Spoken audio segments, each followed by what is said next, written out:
So I'm going to explain the income effect on the price quantity relationship in this slide. So there is a graph which is identified by an origin O and y-axis, which is price, and x-axis, which is quantity. And there are three curves in this graph. I will nominate these curves as this. The first one I'll write it as A dash. Second one I'll write it as B and B dash. And the third one I'll write it as C and C dash. So for time being, you write A dash as original. Okay. Now from this position, what happens is the income increases. For time being, when I say income increases, you treat it as current income. Okay. Now, once the income increases, what happens? The quantity demanded increases.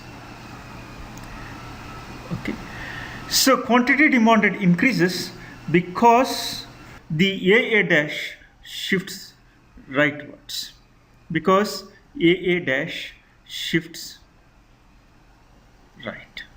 So that means here this A dash will shift towards right and becomes what we call BB dash.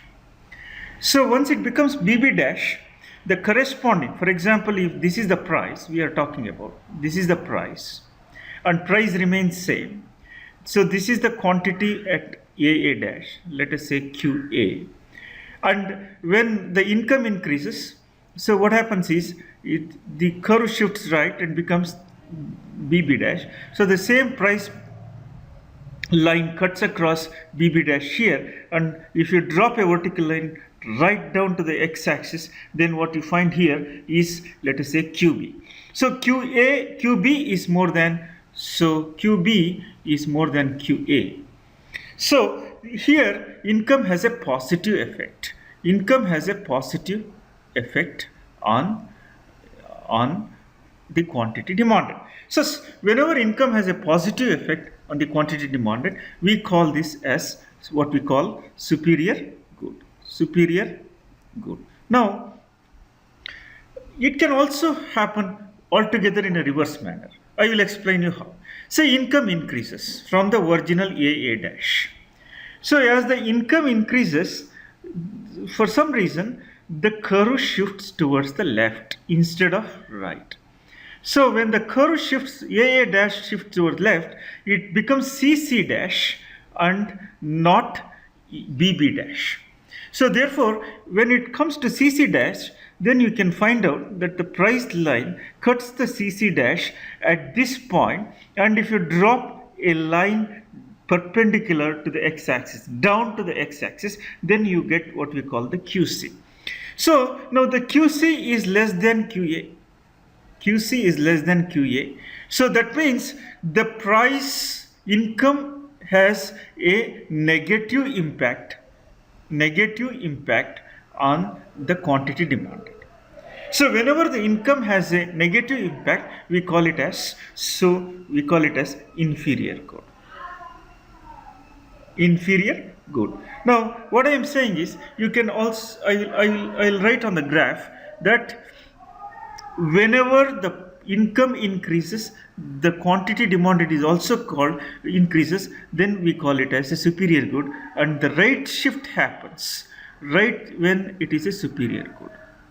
Superior good is always associated with what we call right shift. Now, what kind of goods are these? Now, these are something called aspirational goods.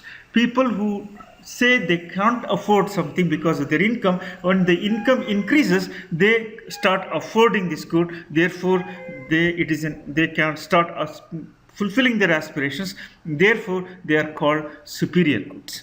But when the income increases, price decreases, we call them as inferior good.